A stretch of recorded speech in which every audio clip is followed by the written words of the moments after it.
বুড়িগঙ্গাকে দূষণ থেকে বাঁচাতে এক দশক আগে হাজারীবাগ থেকে চামড়া কারখানা সাভারে স্থানান্তরিত করা হলেও মেলেনি কাঙ্ক্ষিত মুক্তি।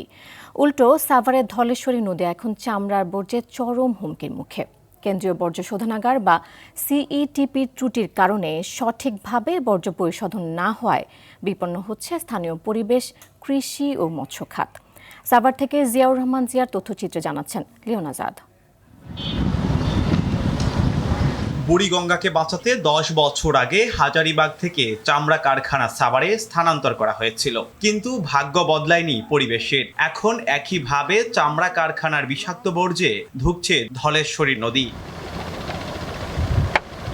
সাভারের হরিণধরা বিসিক চামড়া শিল্পনগরীর ধলেশ্বরী নদীর তীর ঘেঁষেই গড়ে উঠেছে ডাম্পিং ইয়ার্ড। সীমানা দেয়াল না থাকায় এবং রাস্তার বেহাল দশার কারণে কঠিন ও তরল বর্জ্য সরাসরি মিশছে নদীর পানিতে।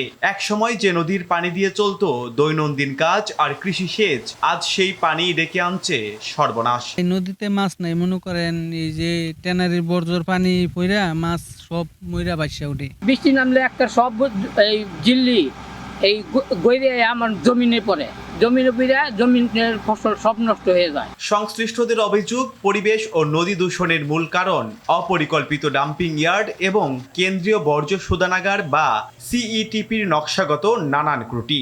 আমাদের মূল প্রবলেম আমরা বলে আসতেছি, আমাদের সিইটিপি কমপ্লিট করতে হবে, সলিড ওয়েস্ট ম্যানেজমেন্ট ঠিক করতে হবে।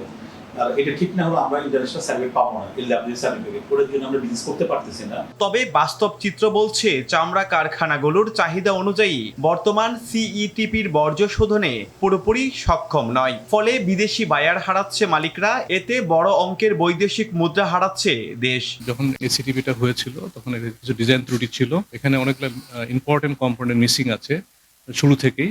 একটা হচ্ছে আপনার টারশিয়ারি ট্রিটমেন্ট, সেন্ট্রাল ক্রম রিকভারি এবং central sedimentation.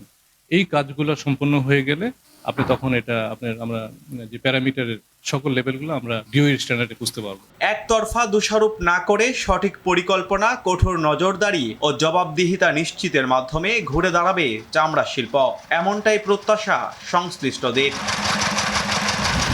Leone Azad, RTV।